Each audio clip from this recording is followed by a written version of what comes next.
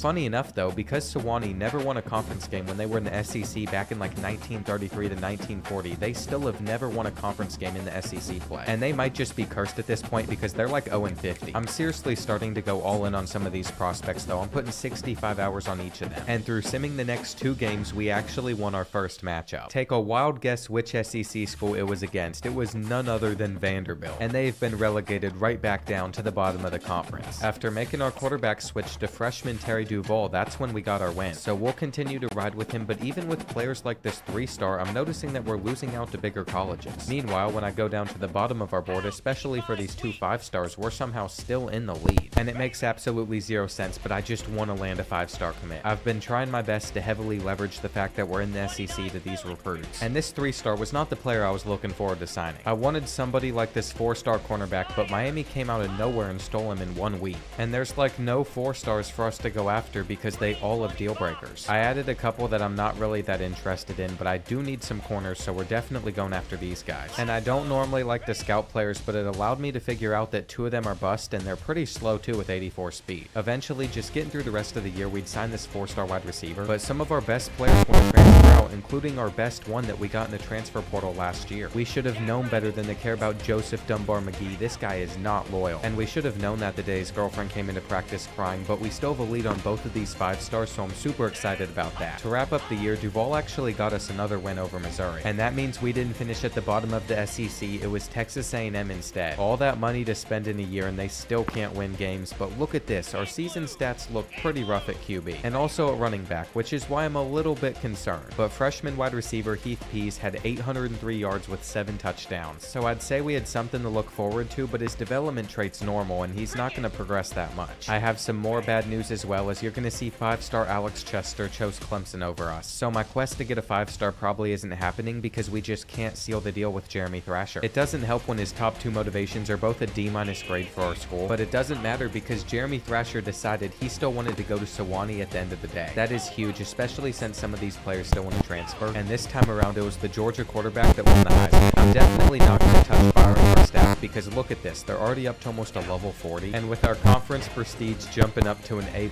surely we can get a ton of this we do another class. Just looking at the playoffs though, Boise State made the championship and then lost it to Clemson. And how do we keep signing players even though recruiting isn't active? It is catching me off guard, but it says we have no persuasion chance at getting any of these guys back. I know that Joseph Dunbar McGee is definitely gone, and I didn't want that cheater over school anyway, but Javon Moore's graduating and he was a 79 overall corner. I also was just happily looking at the 5-star we brought in until I scrolled up my board, and this is the first time I've ever seen the decommit on this game. We're losing the 4-star defensive tackle. There's nothing I can do. Everything's locked off. The reason is because we don't have the right defense out. And I don't care at all. I'm going all in on 4-star Ramen Lee. I'm going to make sure that we get a replacement immediately. As for the transfer portal, we're going to see some corners in here like this guy from Vanderbilt. He wants to come to our program over them. And guess who committed to Kentucky? My backup option for defensive tackle Darrell Benedict. It ended up being okay though because we got the transfer corner that we wanted, Jaquari Brown. And I did a pretty good job of making sure the recruits kept coming in. Then out of the 8 prospects that we have left, I feel like the only one we're actually going to lose out on is this one because Maryland has the lead on us, but we actually lost another battle on top of that one, so we just signed 24 prospects, but this was still an incredible class because we have 4 4-stars and then of course the 1 5-star Jeremy Thrasher. I'm about to see what position we're going to throw him at, but not before seeing that we signed a top 30 class in the country, and the only reason that does make a little bit of sense is because we're an SEC school. This 56 overall athlete has definitely thrown me off though. I don't remember signing him, and he goes up to a 64 whenever we move him around. Anyway, the main focus is Jeremy Thrasher, and it said he was an elusive back, but he's actually better on defense and even at tight end too. I had to make him a strong safety though because we have no depth at this position, and the 69 overall athlete jumped up to a 75, so maybe we need to recruit more athletes going forward. Well, training results are when things always change up a lot. I always gain a lot of levels at this stage too. We have a tight end at an 89 overall. Jalen Burt is a monster, but surprisingly, Bryce Berger stayed at an 80 while Terry Duval's up to a 79, so I think we know who our starter is going forward for sure. I'd also like to point out that normal dev is hurting Heath Pease because he's now our 3rd wide receiver behind these 2 guys, and even though we only won 2 games in the last 2 years, we went from a 65-ish overall to an 84. A lot of that's probably due to how I stacked my coach tree though, and I think we need to put more points over here into tactician since this does raise our overall even more. For future rebuilds, I'm definitely going to set the progression to either slow or slowest just because I don't want our coach overall to get up to like this level 40 from a level 1 in a few years. And I didn't even realize that there was this cross-training section. I've been ignoring it. We can get more boosts to different positions. This chart already looks so out of whack, and if you overlay it with our other coordinators, you can see we have a ton down in tactician. So we might not be projected to do well in the SEC since 4 of the top 5 teams in the country are in our conference, but I am confident that we should perform better than Mississippi State and Texas A&M. We have a sophomore quarterback that still has 3 years to develop, and he also has 94 throw power paired with some pretty solid rushing stats. He even has one of the best abilities in the game, Field General, which shows post-snap blitzers, and I'm pretty sure if that gets up to platinum, I can see them pre-play on 3rd and 4th down. Now instead of us being scared of teams like the UGF Pandas, I think we're going to be the ones that they're scared of, and just looking at some of our needs this year, we clearly need to go after a lot of wide receivers, but besides that, middle linebackers and then some safeties, we're in the clear to get whoever we want. We have built out some solid depth. I think it's time we start going after 4 and 5 stars, and I might have a lot of misses along the way, but I'm trying to keep it in states like Tennessee where we have a 5-star pipeline. You know, I'm really starting to think that only having 400 recruiting hours is one of the most restricting things in the world because I can mainly just target 7 guys at once, and we're going to have to perform better on the field this season than we did last year, but I think we will as a higher overall. This game's also against our ranked rivals, Middle Tennessee State, and that curl route was perfect, but after it led to a touchdown, the Blue Raiders would score twice, so we're trailing by 7, and it's only because of missed passes like that and a shanked field goal. I was really hoping at some point in this game we would figure things out offensively against them, but we never did, and they've just been running down as much clock as they can or scoring touchdowns. We've absolutely zero hope on this 4th and 21. I'm going to put it in the right spot though, and it's not caught again. I'm telling you all, we're just not meant to win with them, even though I feel like we've built a much better roster, and if we lose to Utah State, that's when I'll know we're really in a ton of trouble. Well, we bounced back 26-23, and next up are the UGF Pandas, so we should be able to repeat this type of result, and just out of curiosity, it looks like Terry Duval still had a turnover in that win. I do think the FCS team's overalls are a bit high though. 70 is tough. It was 63 on NCAA Football 14, and just scrolling through our top 6 recruiting battles, it's going to be a struggle if we're going to land any of these guys. I might have messed up this class, but we picked up another win, and the second I see that we're about to lose a battle for one of them, I'm just going to pull the plug. Jalen Lucas, you had a sick name, but you are now going to be off our board. Well, going into SEC play, we have a chance to be 3-1, and if I've learned anything, we do better in season than when I play the game, so that's another great result. I am a little bit concerned with how much Terry Duval's turning it over though, and I'm pretty bummed out about the removal of wide receiver Gabe Weaver, but Florida's just going to steal him right out of our hands. If we don't want to fall behind on the 5-star tight end too, I'm just going to have to guess for this hard sell, and proximity doesn't really help us, so that's what I went with, but I really don't want to have to play at Ole Miss. They're all running out next to this statue. I'm not sure whose head they're rubbing. I'm not familiar with Ole Miss football, but it could have given them good luck because with 3 minutes left, we find ourselves trailing by 10 points and we can't fight in. This is one of those situations where you just have to send it on 4th and goal, but they sent it up the gap, and we lost our chance to come back and get the win. Their defense was incredible though, and of course the wide wide receiver that we really needed just decided on Clemson. We're actually in such a bad spot with this class, we haven't signed a single prospect. And after this one versus LSU, we're going to be sitting in week 6. I've instantly been cheered up though because I advanced the week and saw that we landed 5-star tight end Marvin Bowie, and then this 3-star left end who is a gem, so we know that we have another good defender. My only guess for how all that happened was we somehow pulled off the upset, and we did. We won by 1 point. So once again, Suwannee better off when I just don't play, and that's what we're going to do on the road at Texas A&M. Kyle Field can be a tough place to play at though, so I wouldn't be surprised if we lose, and we're about to lose our leader, Zach Ladd. That cannot happen. This outside linebacker has 88 speed, and you all already know the drill. I'm about to find some 4-stars that aren't being recruited. Well, I think I might have found our future quarterback that could get us a championship. 96 throw power, 93 speed, and while advancing the week, Zach Ladd decided he wanted to stay in the state of Tennessee. That caused us to lose out on this other linebacker to Duke, but I don't care at all. And this battle for cornerback Trey Bettis is going to come down to the wire versus Tennessee. We also picked up another win, this time over the Aggies by 21 points, and I almost feel like I have no choice but to play at Georgia in this next one. But I already know that you all are going to say in the comments there's a better chance of us winning if I just sim. That's what I did, and we ended up signing Trey Bettis in the meantime, and it was clearly the right move. Somehow we are sitting at 6-2. The only 2 games on this schedule that we lost have been the ones that I've simmed, and I don't know what Terry Duval's done to beat Georgia by 3, but he has some luck on his side. I want to keep on starting him. I really don't see how we could even lose to Vanderbilt, and we didn't, which means if we win these final 3 games, we're going to be in the college football playoffs. The problem with that is no matter what, I have to play the postseason matchups. So eventually, I'm going to have to get on the sticks at some point, but maybe I won't for a while. We are performing so well in sim. I mean, this is actually ridiculous. We're 3 years into a rebuild, and our defense is holding Missouri to 7 points even though they're the home team, and it's also not like we have Terry Duval going off either. He throws an interception every single game. What I don't understand though is how we're sitting at the top of the SEC standings, but then I go to scroll in the top 25 and we're sitting all the way down here at the bottom. I mean, we have quality losses. One of them came to Middle Tennessee State, who's a top 10 team, and I think it's going to be a while before we see anybody in the Heisman race, but I always have to check. There is one downside to continuing to sim though, and that's the fact that Dakota Smith's locked us out for our play style, which means we're probably not throwing the ball enough for his liking, and of course we finally picked up a loss against my Kentucky Wildcats. The good news though is if we win our next game, we'll still make the conference championship, and that alone should get us into the playoffs, but I'm a little bit hesitant to sim or play it. I feel like these are moments that I really should step into, but we also got here out of straight simming, and I cannot stand how many prospects Tennessee's taken. My big 3 though would be this quarterback and then these 2 wide receivers. I think Ole Miss is about to catch us on Darnold though, and the reason for that is our top 2 motivations are just not a good sell. It is time for the moment of truth though. Will we beat Florida or will we lose? And in season 4 I have to play the big moments. We've crumbled, dropping another one to Florida. We'd also lose 2 4-stars to other SEC schools, and just looking at our board, we did get that 1 5-star, but this class only is 5 players. Even though we'd land this amazing athlete that's going to play quarterback for us, and I need to learn how to pronounce his name, plus another 4-star corner to go into our lineup. I can't be happy about how this year went until we made the SEC championship. I did not know that was going to be possible. There was a 7-way tie for the top 2 spots, and we somehow got one of them. If we win, we have a chance at having an automatic bid into the playoffs. And I was looking at the other conference championships when I saw that Louisville and Georgia Tech made it against each other, and they're 6-6 and 7-5. I don't know how the number 2 team in the country got left out of it, but that's what Stanford gets for joining a conference they don't belong in. And I think we're going to need Nevada to lose if we want the automatic bid for beating the Crimson Tide. I'm starting to feel better about this rebuild though, especially since we just signed this 4-star receiver, and then Josh Story too, another 4-star recruit. Going into conference championship week, we've now put together a class with a ton of 4-stars here at the bottom, and it's not perfect, but it's ranked inside the top 50, and I feel like we could finish inside the top 30 still. We just need to keep moving forward, with our game against Alabama being a tough one, but this is going to be very tough, and I'm just hoping that we put up a decent fight. Our players have somehow made it to the conference championship game after not winning a conference game just a couple of years ago, and what a story getting back into the SEC. I mean, we have made our way down the field, and I think we're going to have a touchdown, but they stuck with our running back, and what a catch. What a play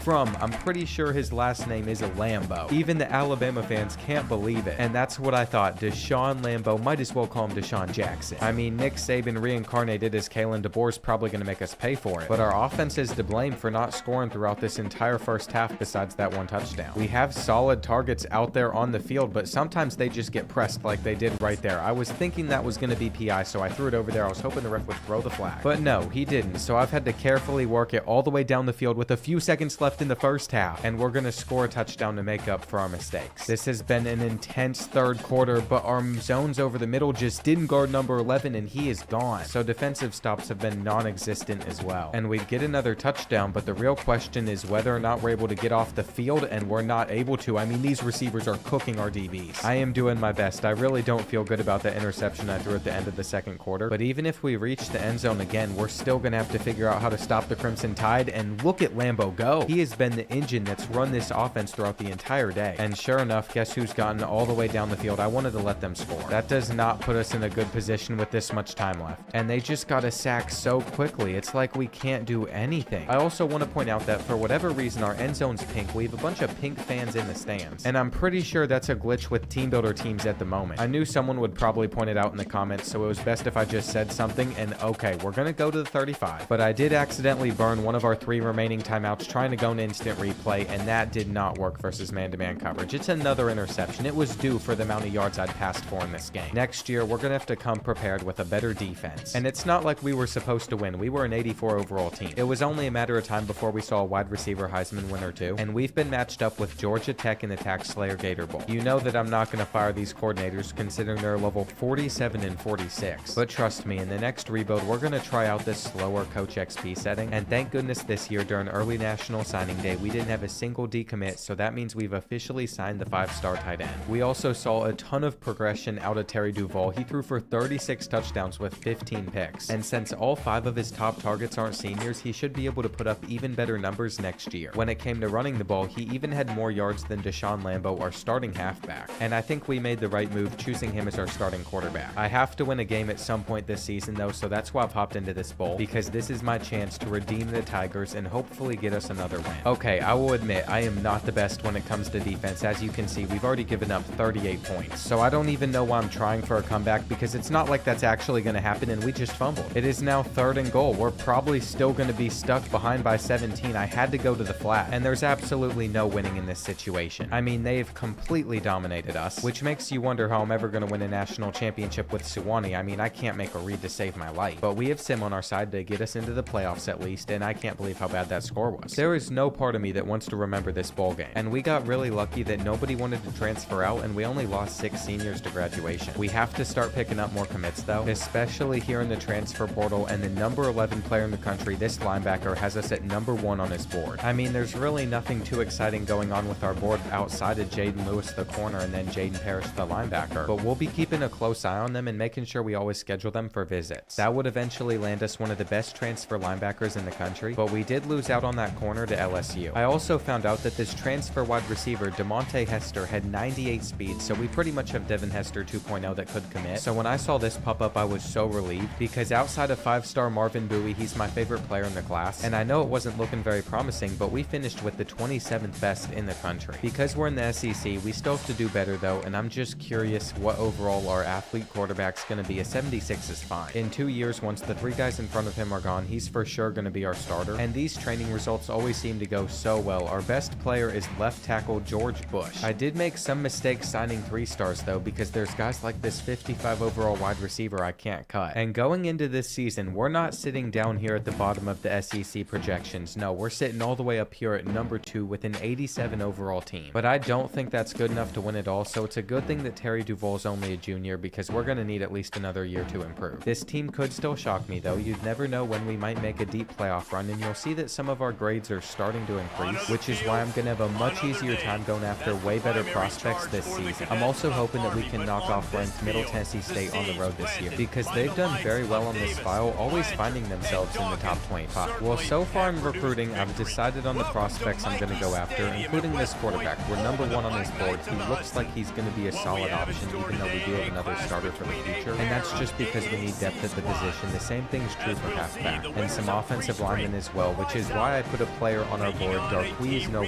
Now, you might be wondering, is this kid a high schooler? Looking at his face, I don't think so, but he is a 5-star, so we want it. And then there's athlete J.R. Michaels. He is 84 trucking with 88 speed. He has some good abilities too, but unfortunately George is on his board, and that means he's probably going to end up with a DUI if he commits there. I have that kid's future in mind. I want him to end up at Sewanee. And just to feel better about myself, we're hopping into this one against Memphis. There's just no way that we lose this one too. This is my chance to shine on Heisman, prove I can win with a better team. But of course, it can never be that easy. Approaching the end of the 3rd quarter, we're trailing by 3, and I'm going to blame the fact that we have to play on the road. I do have a little RPO that I want to mix in there though, and we are going to get the touchdown out of it, or maybe maybe we're not. We were half a yard short, so we are still not in there. This is actually disgusting. If the fullback dive doesn't work, I don't know what I'm going to do. But it did, and they've just been running it to get it back down the field. Here we go. It is 3rd and 8. I want the computer to make a bad read, but our zone just didn't play that wide receiver. And I shouldn't even be surprised at this point. On 3rd down, we're going to have the hitch route, and that's going to help us get to midfield. Before I could get the next snap off, though, we'd commit a false start. And isn't that just wonderful? Just how I wanted to start this drive. Throwing an interception to Memphis as well. That sounds about right. You know, I always play so much better after I make a mistake. We're attempting the onside kick, but we're not recovering it. So there was no coming back after I forced it into 3 men. And no matter how good players like Walter Cutting play, it just doesn't do enough for us. It's probably best to just sim against our rivals Middle Tennessee State this time. And look at the difference. A close game versus when I sim it, it's a blowout at a top 25 team's place. I mean, 34-8. It wasn't even close. Our defense is actually able to force interceptions. Terry Duval plays so much better. And what's crazy is he could be replaced by the freshman quarterback just based off of some coordinator boosts. Because his dev traits only impact, which is the 2nd lowest, I might actually make that switch, but I have a hard time justifying that whenever Gideon's dev trait is the exact same. The only thing he does better is he has 96 throw power, and then he has 93 speed instead of like 85. But if we're winning games, I cannot get rid of Terry Duval. And I'm so excited right now because the 5-star, who was also a gym when I scouted him, wore in a lead for. He is coming on a visit immediately against South Carolina. I feel like this is a game we should be able to win. And I have to guess whether his 3rd interest is academic prestige or athletic facilities. So what I'm going to do is put a hard sell on one, and then I'm going to put a soft sell on the other so we can take care of both of those. I'm so focused on trying to land Noel, though, that I didn't even notice this right end chose Stanford over us. And I've done something wrong because now both of the 2 pitches that work best for us on Noel are locked. Something went wrong there, but now we're playing Western Kentucky, and there's a commitment from a 4-star edge rusher. We also got our 4-star backup quarterback that we desperately needed, and Frankie Ogletree will be on the other side of our defensive line. The future is bright. That is for everybody except J.R. Michaels, because we know what's going to happen to him when he gets to Georgia. And not being allowed to use the hard sell on this was actually the greatest thing I could have done, because I was able to use the sway pitch, and now this is locked out too. All of that stuff's still a little confusing, but if we beat South Carolina, we should land him, and we really need to, so we open up SEC play in the right way. Well, with 3.5 minutes left, we find ourselves trailing by 2. The game is on the line with us having the ball, and theoretically, all we have to do is just settle for a field goal, but our linemen are getting tossed. This game makes it so hard to pick up a simple 3rd down, and now that it's 4th and 3, if this jet touch pass doesn't work, I'm gonna be so salty. I mean, I couldn't get a single yard against their defense, and here on 2nd and 9, we're gonna stuff the run. All we have to do on 3rd and long is not give this up. Surely they're not gonna just hand the ball off, but they did, and we're gonna get it back, which is all I wanted, because there was absolutely no reason that we should have gotten stopped on that earlier set of downs. Now, you would think that a field goal would be easy to come away with, but not against this defense. They've been doing a pretty good job. And here on 2nd and 10, we're going to take our drag immediately, but we just got rocked. This is literally the hardest game that I have ever played. I mean, what do we do? And on 4th and 10, I already know what's going to happen. I'm going to get it out in time, and we're probably going to drop the football. I am so sick of losing every game, and that's the reason Orlando Fort chose Ole Miss, but maybe we can still get Noel. Heisman difficulty is the worst thing in the world, but at least we can still sign players in the menus. And I will redeem myself against number 12 Georgia. I'm also going to keep adding 4-stars to the board so we have more talented prospects to go after. And this losing streak for games I've hopped into ends right now. So far, things are actually looking good. We've gotten off to a really good start in this game against the Bulldogs. But I just know the second I try to run the ball, they're probably going to blow it up, and we'll take that many yards. I've been sweating so hard throughout this half just to have a lead over them. And if we can't just punch this into the end zone, I'm going to lose my mind. Thank goodness we've done it. We have a 2-possession lead over the Bulldogs. But to start this 3rd quarter, they did score, and we had the slant, but somehow it was so underthrown that they're going to get the interception. We're about to let this game get tied up. Can we please just tackle? You see the score with 3 minutes left. I don't want to talk about it. We're just going to act like it hasn't happened. Whoever designed Heisman mode on this game is a sick man. I mean, I am struggling, but the playmaker is a beautiful thing I can use. Cutting is going to cut up the field, and we're also going to break that kid's ankles. I want to win a game that isn't just fully dependent upon sim, but they have gotten me to a 3rd and 11 where I'm going to have to thread this needle, and please just fall down. Don't drop that ball. Maybe this is the time that it's happening. We're going to run the speed option, and I have this speed to where I don't even need to pitch this football. It probably would have gone better if I did, though, so we're going to let Lambo get out in space, and there's just one defender to beat. Of course, right before I snap the ball, I'm going to get a false start, so that backs us up 5 yards. But I am still determined. I am locking in right here, and that is on the money. We've thrown a touchdown dot. The Clemson mascot was celebrating in the back with us. But let's not act like this game is over. I have seen some ridiculous things happen on NCAA football, so we're playing defense, and they're making me miss like crazy. I promise, if we lose on a Hail Mary or something, I might just have to go back to college football revamp. And here on this next play, they're gonna get like another 20 yards. Well, it all comes down to this. Please just swat the ball down. I am going to spam square. Just make sure they don't catch it, and I think we have it. Oh my gosh, boys, we've beaten a team by ourselves. And this is my proudest moment on the game. I feel a lot more comfortable if Sewanee ever makes the playoffs now. I win one game against the CPU, and now I don't know how to act, because now I feel like we're just gonna make another run to the SEC championship. There's absolutely zero reason that we should ever lose to Vanderbilt again. And another player in the state of Tennessee decides to stay near home. It's been so easy to sign guys in our pipeline, and we are ranked again, but we're about to host Texas A&M. This might be dumb, but I'm feeling confident. I think we can hop into this game against the Aggies. And Tennessee has come out of nowhere to steal Connor Garrett from us. I'm so salty about that too. It's not our fault our athletic facilities aren't good, and somebody needs to get us some more funding if we're going to compete with other SEC schools in recruiting. Now it's time to play against Texas A&M though, and now that I've gotten into a rhythm, we've been playing amazing. We just got a huge 4th down stop, and this entire game has gone our way. Our offensive linemen are actually blocking, while we kept flying down the field and eventually sealed our win. We're now in a pretty good position in the SEC where only Arkansas, Texas, and Auburn are above us, and we don't play any of them, so if we went out and then beat LSU, we might be in the conference championship. Now that I'm feeling a bit better about my skills again, I'm going to hop into that one against the Tigers, but we have to get there first, and there it is. Tennessee did officially steal Connor Garrett from us. Over the next couple of weeks, though, we'd pick up a few more commits, and we'd also pick up a couple more close wins, which means with just 2 games left in the season, we're the number 7 team in the country. Even though this next one's in the swamp, Florida's 2-8, so I'm pretty confident, but even if we beat them and LSU, there's no guarantees that we'll make the conference championship. We beat the Gators by 12, though, and we have to check out what Terry Duval did if we put up 42. This might be his best stat line yet. Now with a game left in conference play, it's saying we're in 3rd place, but maybe Auburn will lose or a win over LSU jumps us over them. It's the game of the week because a ton is on the line. We play so much better in this game whenever we're not trying to come back from being behind but have a lead. The entire day, we've been up by either 7 or 14 points, and now we're going to pitch it with one guy to beat on the outside. We're not getting all the way, but that's fine because I just realized the 2-minute warning's coming out. Now, I would be lying to you if I didn't say I've been milking this clock for about the entire 4th quarter, but that's because I've learned my lesson. I don't want to lose this game, and I've decided to settle for a field goal, which really isn't moving that quick. I cannot choke this. Please just drill it down the middle. You know, I'm really starting to think that we're ready for the college football playoffs, and that defensive stop was amazing. Just take a knee. Now, the real question is going to be whether or not we make the SEC championship. I just have no idea how the tiebreaker rules work, and I'd like to think that we'd be in it considering we're the number 3 team in the country. However, looking at the standings from this view, they have us at the 3rd spot, and I guess no matter what, we're not getting a 1st-round bye in the college football playoffs. If we do it with somebody, though, I hope it's not Clemson because this sophomore wide receiver's been insane, and we've drawn North Texas in the 1st round. This couldn't be more perfect. To be fair, though, we did deserve that, and Auburn's our next opponent if we win, so I'm excited because I feel like we have a pretty simple path to the semifinals. We've also been crushing it in recruiting because we've now signed 1 5-star and then 10 4-stars along with that, a couple 3-stars too. And I have some coach points that I need to start spending. All I did here was just max out everything in the tactician category, and then we're going to go over to Motivator, get tier 3 on a couple of these positions that we should have had it on a long time ago. This is just going to help us in the future if we don't win a championship this year. So now we seem to be good at all sorts of things, and our coordinator's also covering those other gaps. It's time for Sewanee to host their first ever college football playoff game now, and I can't believe how much wear and tear our quarterback's already taken at this point in the game. I feel like our guys just aren't that well rested, even though we didn't play in the conference championship, and I don't get why. It's not like I'm even scrambling a bunch with him either, but I was going to on this play until I ran for 9 instead. We might actually have to rest him, or he's going to get injured before the next round, assuming we win, and it's probably best if we just hand it off to start this game off with a touchdown, but we're not in yet. Please, just fight your way in. This is against North Texas, and it should not be this hard to get some points against them. Please just make the catch. Every single time we score, it feels so rewarding, and we're trying to make sure that North Texas doesn't get more points before the half and they drop the football. That's a big moment in this game, but their kicker is also really good, so it's safe to say he's done whatever it's taken to keep them in it throughout this entire game, but we're going to pick up this 3rd down run with a few minutes left, and I have no shame in giving it to Lambo over and over until we secure the win. This was even supposed to be a jet touch pass, but instead we came out and actually threw the ball, which worked out anyway, and maybe this time around we can get the play call right, because this right side of the field was wide open for the taking, and there's just one guy to beat. Getting out of bounds really wasn't ideal. In order to make sure we win, we have to get a touchdown, but that should come right here, and the Tigers are headed to the next round of the college football playoffs. It was a lot more difficult than I thought it was going to be, but at least we're still moving on. That's all I care about. And Terry Duval continues to prove why I made the right decision making him the starter. Now, I did think it'd take longer than 4 years for Sewanee to win a playoff game, but the SEC leverage helped us more than it hurt us, and I knew Auburn was a lower overall team than us, so I wasn't worried about this. They did win the SEC championship though, so this isn't going to be a gimme. And the pressure's really on. There's a spot in the semifinals that is on the line today. That hasn't seemed to affect us too much though, because we've been doing just fine throughout the first few quarters, and I'm ready to take this team to a championship. Auburn isn't going away though. With 5 minutes left, they're on a 3rd and 18. Their quarterback's going to try to scramble, and I swear if they pick this up on the ground, I'm going to be so frustrated. This time I have a quarterback contained out there on the field, but they went with a little pass over to their running back, and they're at the 10. They'd eventually score, but they didn't get the 2-point conversion, which puts us in a decent position. All we have to do is run out the rest of the clock. That juke move to the inside was filthy, and at least you all can see now that the only thing I do is not just spin moves. Here on 2nd and 12, we're hoping to get some better blocks on this play, and we did, but we're still short, so it's 3rd and 5, and I don't know what to do here. I think we just have to kick the field goal and play defense. I know we can hit it, but they're probably going to pick us apart. They're driving down the field versus us, and not only did they pick up the first, but they hurdled us too. They still have a minute to score as well. We need the CPU to just throw us an interception. And here on 2nd and 8, they let the clock run a lot longer than I thought they would, but we have everything locked down besides the flat. Our end zone still looks so random. I don't know why its display looks like that. It's just pink. And now there's just 30 seconds. We need to step up here. Please, just throw us the ball. No way, that's a laser. We're literally about to have 29 seconds to have a game-tying field goal, or maybe the game-winning field goal, except they get in. And they don't even want to give us a chance to return this kick, so we'll take a knee. Season on the line, and they are backing up all of their DBs. They're playing this very smart, but we're still going to throw it perfectly over there to Cutting, and come on. This is our legacy drive. I probably should have burned a timeout there, but I feel like we have them beat deep, and we do. Please just catch it. We are going for the win here, and I doubt they're going to expect the run, but there was nowhere to go. So now it's 2nd and goal. I'm going to wait for the drag to get open, and I had no time at all. I feel like we have enough time to get off one play. I have put the route out there on the field that I want to throw, and okay, I don't want to talk about it. Do not leave a comment. We're going to lose the game because I got grief, and that's been my go-to play that works 90% of the time in that situation. I swear, this adaptive AI defense on Heisman's going to give me nightmares, and I don't care that we've signed another 4-star. We could have won it all, but instead Auburn made that deep run, and then Stanford took the title. So they're somehow back, and I'm just hoping that Terry Duval doesn't declare for the NFL draft yet. Unfortunately, Deshaun Lambert's gone either way, but this is some really good stats for a running back on this game. And after the playoffs, I just saw our wide receiver stats. Number 1, Walter Cutting. How on earth is this guy not the Heisman? I mean, that was the most in the country, and that stat line looks better than Jordan's, who actually won the Heisman as a receiver. But oh well, one day maybe we'll be in the race. And look at that, Cutter Boley was even for Kentucky. I actually know who he is now, so Kentucky fans can appreciate that. And I just don't care much about high school recruiting, but you're going to see that we're losing a ton of seniors, and only one of them is good enough to go to the NFL. That would change though, because in the 7th round we did pick up 2 more picks, including George Bush. And in the transfer portal, we have some really good options, including this guard from Kentucky. We're going to go after him for sure. If we can pull off even half of the signings we have right now, we're going to have our best class ever by far, because we're already up to number 21 in the country, and I think we're just going to keep climbing. Our school prestige still isn't perfect, but it is up to a 3-star.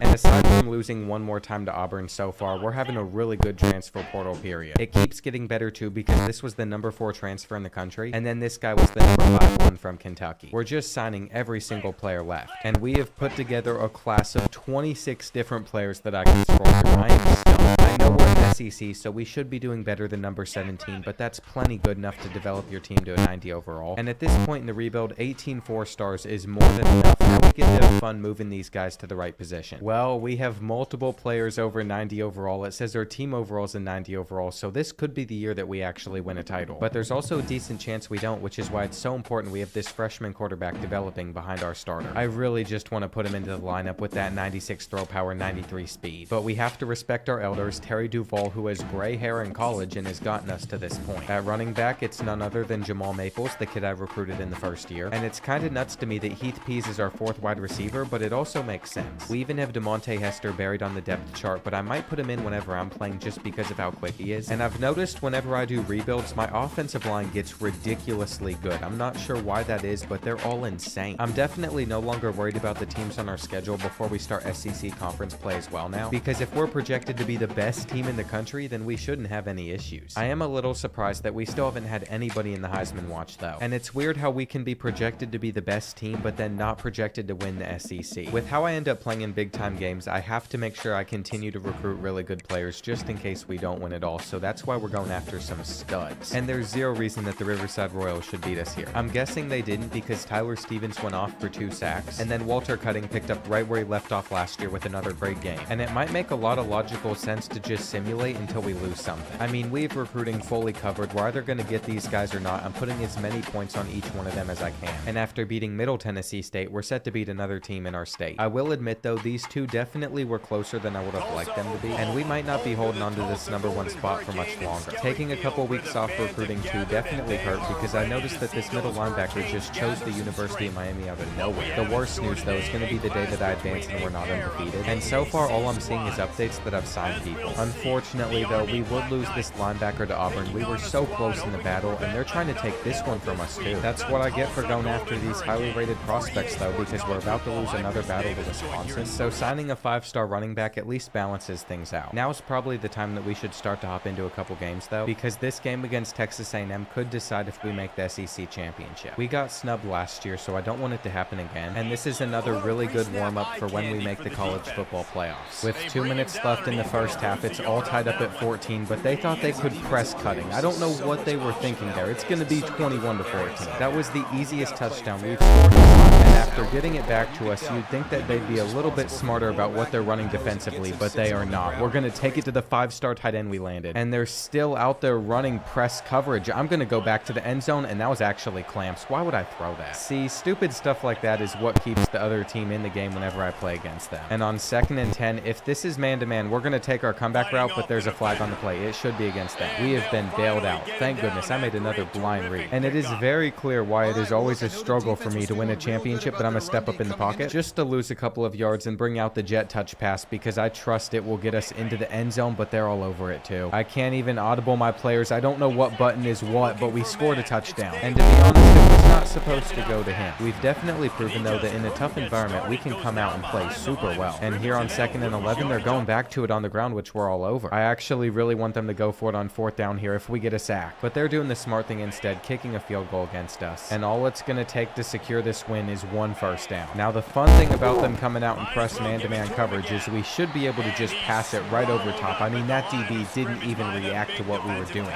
It looked way too easy there, and we should stop stunning right now. We can celebrate once we're in the end zone with the Clemson mascot that's joined our team. And the fact that they won't go away is driving me nuts, but we recovered the onside kick, and that is it. Well, I thought it was until I realized they still had all 3 of their timeouts left somehow. And they're pressing our receivers again. You know what I'm going to throw, but I got hit. I can't see a thing. I don't even know what routes we have out there on the field right now. This is not good. We're going to have to give it back to the Aggies unless we're somehow able to pick up the first down. And luckily enough, that would be enough to help us seal our win. Walter Cutting is continuing to be the best receiver in the country as well, so it's no surprise that another 5-star wide receiver would want to play for us. Make that 2. We actually got another one to commit as well, and that numbs the pain of this 5-star linebacker choosing Syracuse over us. 3 of the 4 commits we've signed so far have been 5-star recruits, but they still have us at the 43rd best class, so I decided to find us 3 more 5-star recruits to go after. Then when it comes to our performance on the field, we're still ranked #1, so I have no problem continuing to simulate. Eventually a loss was bound to come though. At Mississippi State is just gross. We still have these 4 games left on our schedule, and the fact that we dropped to number 12 in the country even though we're 2nd in the SEC makes 0 sense. I mean, 2 lost Texas A&M's up to number 4, and we literally went into their place and beat them, but whatever, it is what it is. We're still signing a couple 4-stars a week,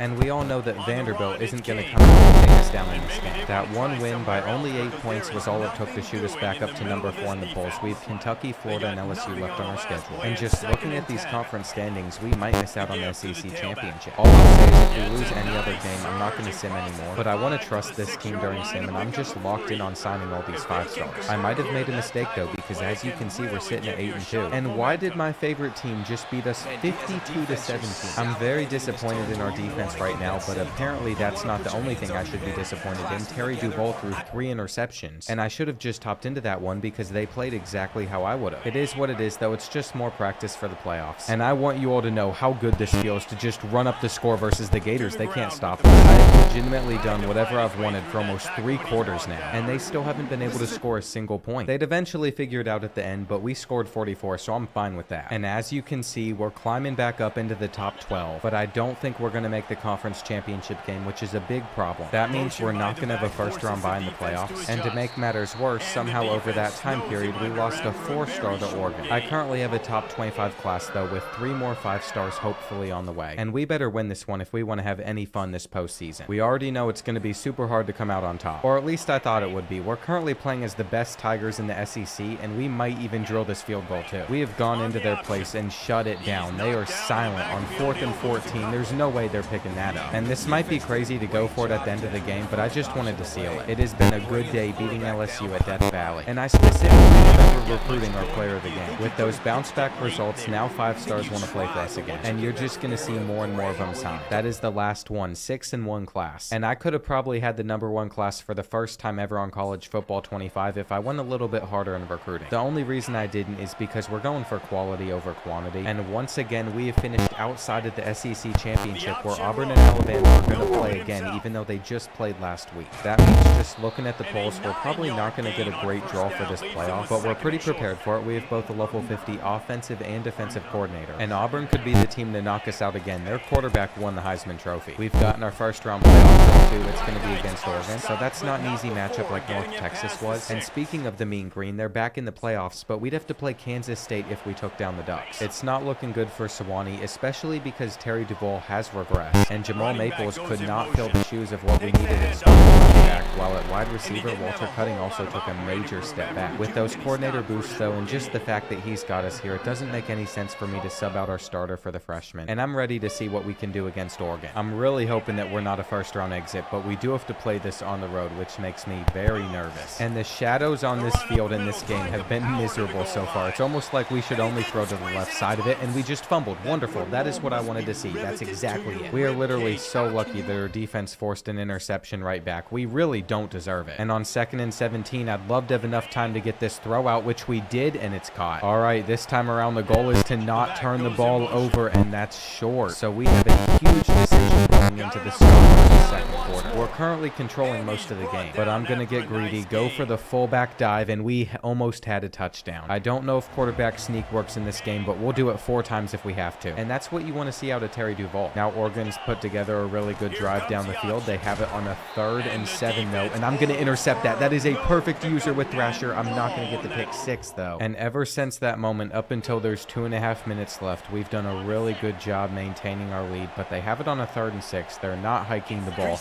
I am very nervous for this play. I don't know what the Ducks are going to go with, but we're going to give up the first, and that keeps them in it. This has been a back and forth battle, but now with the option, I feel like they're about to score a touchdown. And I did not want the pressure on me to score the game-winning drive against the Ducks. It might be better than having to get a defensive stop, though, because at least this is fully in our control offensively. And I'm just going to continue to try and take the smart read. The slant was open there, but sometimes these throws are not what you're looking for, and what am I doing? 3rd and 8, a minute and a half left. What we're going to have to do is step up in the pocket, deliver that over the middle, and I am so locked in right now. I do not want to lose this one to Oregon. Please do not fumble the football. I'm trying to slide. Now we're going to take it over to the flat to our running back. I knew that Maples would get open there inside their red zone, and with a minute left, we have time to be patient. I'm going to do a running play just to see if we can break one off. That'd be super nice in this situation, but it doesn't happen, so it's 2nd and 7. The drag is eventually going to get open, and what am I doing? I did not like that read there, but we should be fine over the middle. That needs to be a first. And coming out in fullback dive with 27 seconds left is never ideal, but we're going to pick this up, and I've gone in turbo mode. I just want to pound it down their throat. Come on, 14 seconds left. Game on the line. Do we do another fullback dive? No, they're ready for it. And I don't even know what we have out there on the field right now. That was supposed to be play action. Okay, here we go. 5 seconds left. I'm just going to have to go with the RPO. Hope for the best, and I knew we could catch them lacking. Oh my gosh, we have just won in Oregon. We are moving on to the quarterfinals. This is the most excited I've ever been in a video. And that entire drive, I was sweating. I was so nervous, but what a throw. I have never been more relieved to win a playoff game. And Terry Duval has actually done it. This kid deserves to make it to the NFL. What kind of stinks, though, is that is only one playoff win out of the 4 that we're going to need if we want to win a championship, and now we have to face off against the #1 team. It isn't getting any easier from here. I am sure that North Texas and Louisiana are about to lose as well. And we might have lucked out if Kansas State's only an 85 overall. They could have been much better than that for being the #1 team in the country, so I'm feeling a bit better. And here on 3rd and 3, we had a little bit of play action in there that I really didn't want, which could have led to a drop. I think it's crucial that we start this game with a score, and I would have had the halfback angle route, but our pocket collapsed so quickly, and we're going to work to get it out a little bit quicker like we did right there. I doubt we're going to pick up this 3rd and 16. I'm not too worried about it, but we might be able to. I was patient, and there we go. Hendricks gets in. That is how you start a quarterfinal. David Pollack, I'm Reese Davis saying so long. This has been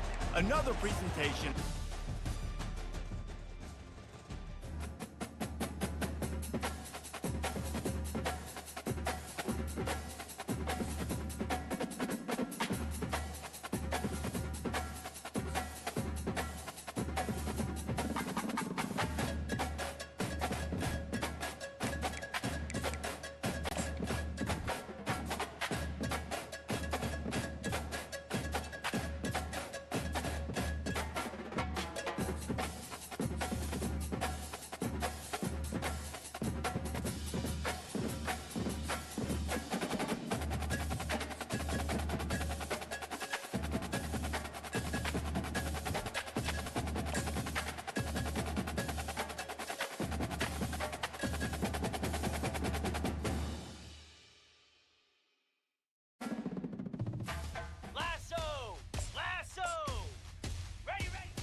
Nestled on the banks of the Hudson River, Michie Stadium. It will play host to some of the nation's finest today and another thrilling edition of Army football.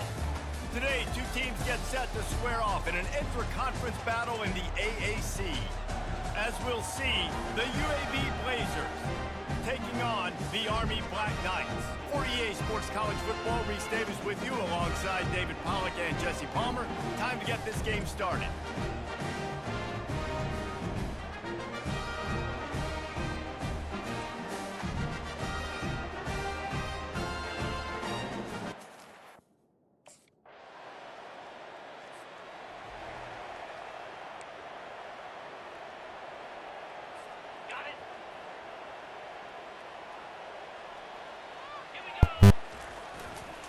They go to the counter. First down. And what moves this guy has. The juke, the wiggles, the squirts just went right past him and picked up the first down. Moving the running back, forcing the defense to adjust. He'll toss it. Shows him the stiff arm. A tremendous run. He was full bore after taking that pinch. Just sweet execution. And the Black Knights will snap it on first and 10. Across the 25, he's got room. He's all the way down to the 3. An electric run has him set up. And you gotta throw the fullbacks a bone occasionally, okay? Those dudes have one of the worst jobs on the field. Always blocking every single play, down in, down out. You get those situations, you can give them the ball, give them a bone, reward them for all this hard work. They've moved it forward to the 2. Now it's 2nd and goal. Hand off to the fullback. And how about that interior defense stuffing the run for nothing? Let's see if this offense can...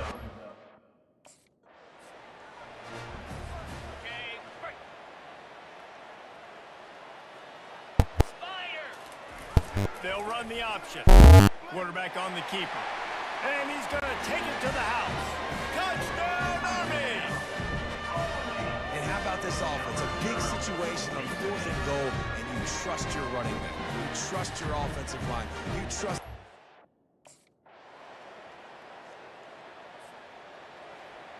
On the set.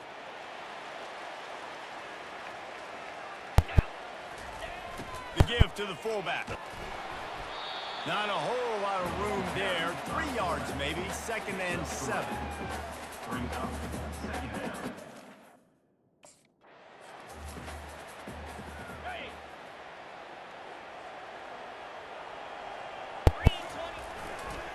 Going to the running game. Found a little space, and he's got 4 to the 35.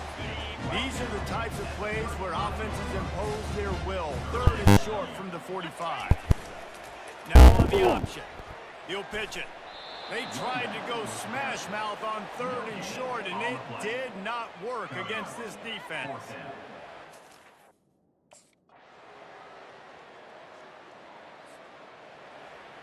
On the double.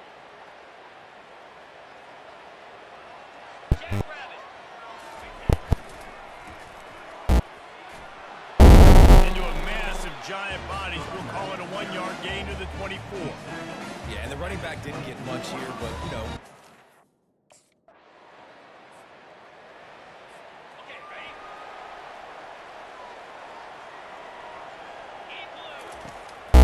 They go to the draw. They bring him down, and he's going to lose a yard on that one. Tell you, they tried to go draw in the middle of the field.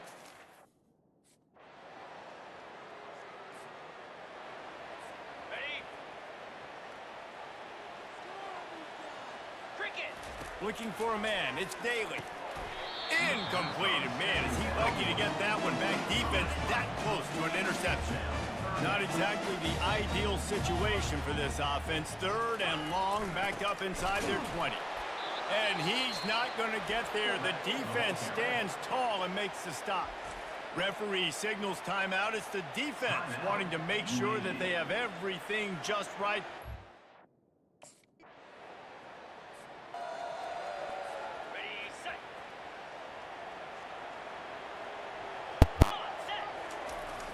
They'll give it to the back. They bring him down, but a solid pickup to put them in position to pick up a first down. Time dwindling away as they try to put points on the board right before the half. Give to the big fullback. Still running at the 40. To the 43-yard line and a first down for this offense.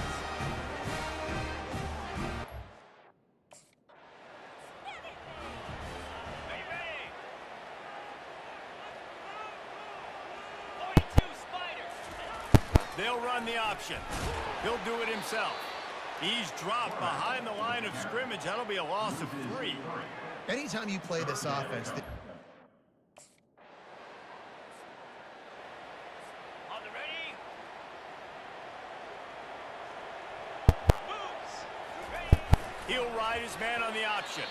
He's knocked down in the backfield. He'll lose a couple. And how about the timing of the line?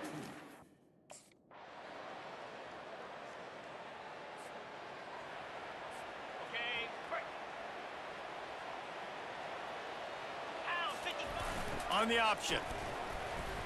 Got enough for the first, and he's still going.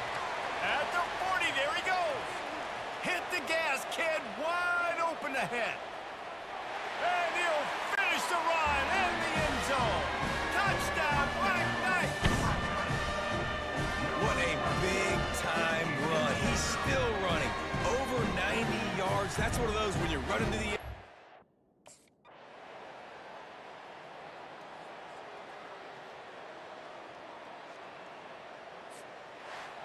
You know, there's no real reason to panic, but if you think about it, when does panicking ever really help? But certainly this was a bitterly disappointing outcome. you can look at a lot of different statistics, and I know we tend to overcomplicate college football these days, but guys, at the end of the day, it comes down to two very simple things. You can't turn the ball over, and you can't have penalties. You do those things, David, and it'll beat you every time. That's the difference between winning and losing. It's the small things, but find those things that you need to improve on, keep working on them, keep developing. Those things you do well, let's do those. Let's do more of those things more consistently. That's going to do it for us. For Jesse Palmer, David Pollack, our entire broadcast team, I'm Reese Davis. This has been another presentation of EA Sports College Football.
Easy.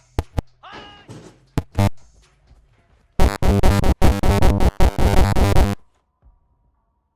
Set.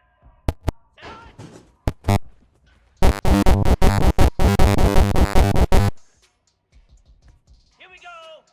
Ready.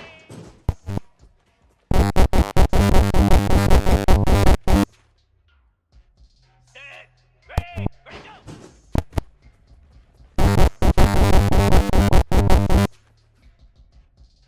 Jackrabbit. High.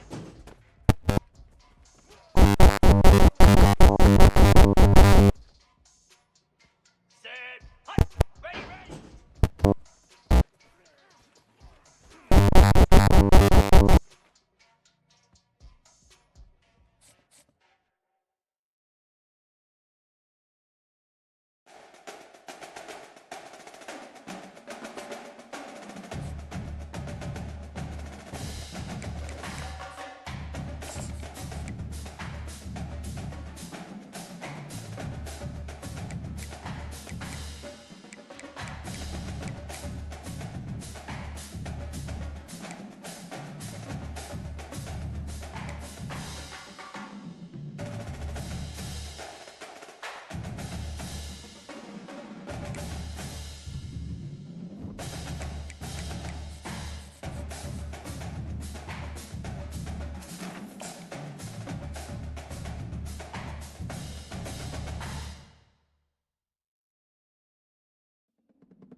On other fields, on other days. That's the primary charge for the cadets of Army. But on this field, the seeds planted by the likes of Davis, Blanchard, and Dawkins certainly have produced victory. Welcome to Mikey Stadium at West Point, home of the Black Knights of the Hudson. What we have in store today, a clash between a pair of AAC squads. As we'll see a team fresh and ready to go off a bye week, the East Carolina Pirates. Taking on a squad hoping to prevent another L this week, the Army Black Knights. For EA Sports College Football.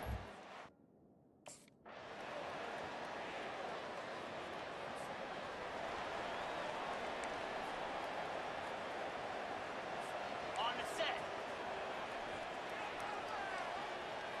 Easy. A give to the big fullback.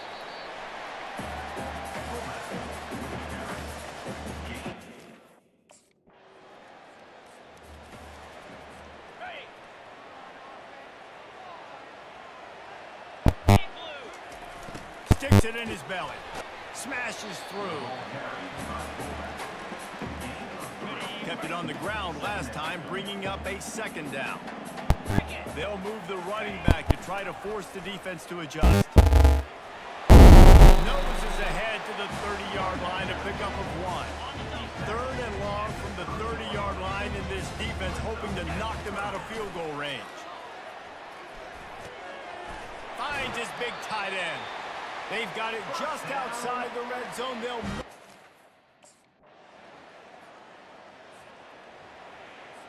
Quarterback checking off.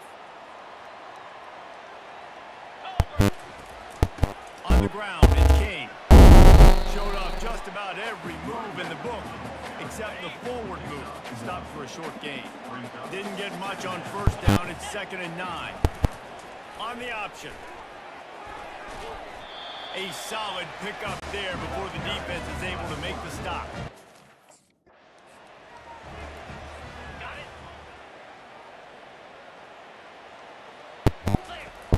Wants to throw on first down on the play fake. Got it in the middle of the game. And the catch was one thing, and the run even better. A big...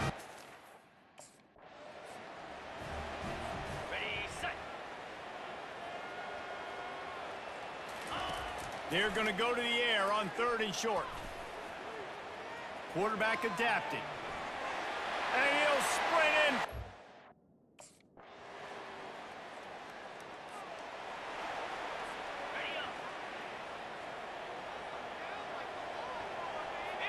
Back to throw. It's Daly. quick completion on the outside. That's some old school, hard-nosed, tough running as he...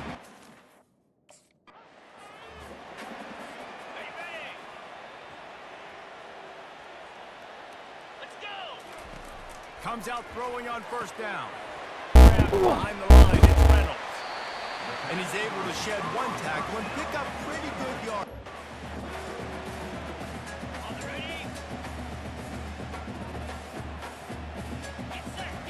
He's going to pass on second down. Whoa, does he turn that loose down the middle. And that's going to be incomplete, going for broke on second down, but third down's coming up. Yeah, and I love taking deep shots.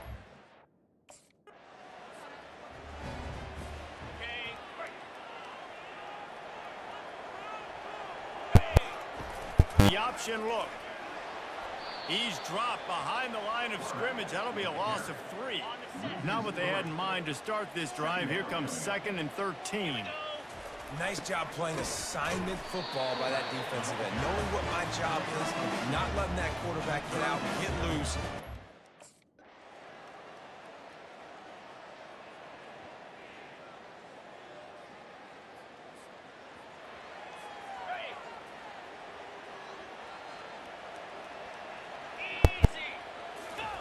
Here comes the option. He'll keep it himself. Tackle is made at the 28 after a pickup of 3. They've made third down offense a key. It'll be tested on 3rd and long through the 28. Goes to the option. He's knocked down in the backfield. He'll lose a couple. Well, this defense knew that they were going to be seeing some option in this game.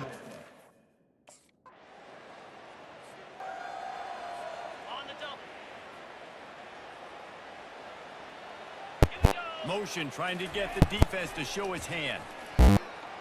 Makes one man miss. Makes a pass to marker. And a really nice run and pick up there before the defense avoided disaster and stopped the really big play. On the option. Not much working there. It'll be 2nd and 9. Well, they try to go quarterback. We've reached a 2-minute warning in this offense, trying to milk this clock and keep time on their side. Give to the fullback. They bring him down, and he's going to lose a yard on that one. We've got a timeout on the field, a tight game in the 4th, and the brain trust will go to work. A little pre-snap eye candy for the defense. They bring him down, and he's going to lose a yard on that one. Defense uses a timeout quickly, trying to get that ball back and preserve time for their offense. Ready up. And the offense is content with where it is. They'll take a knee. It came down to the final quarter. Clutch plays, guys delivered, and they get the close win. Yeah, Reese, big-time players make big plays in big games, and that's what happened in this circumstance. As a coaching staff, David, you love this. You know that you have confidence in your guys to go out and be able to execute when it matters the most. Correct, and you don't know until the games, right? You don't know when those moments present themselves. How are they going to handle it? Great job handling a close game, executing down the stretch like they needed to. That's going to do it for us from here. For Jesse Palmer, David Pollack.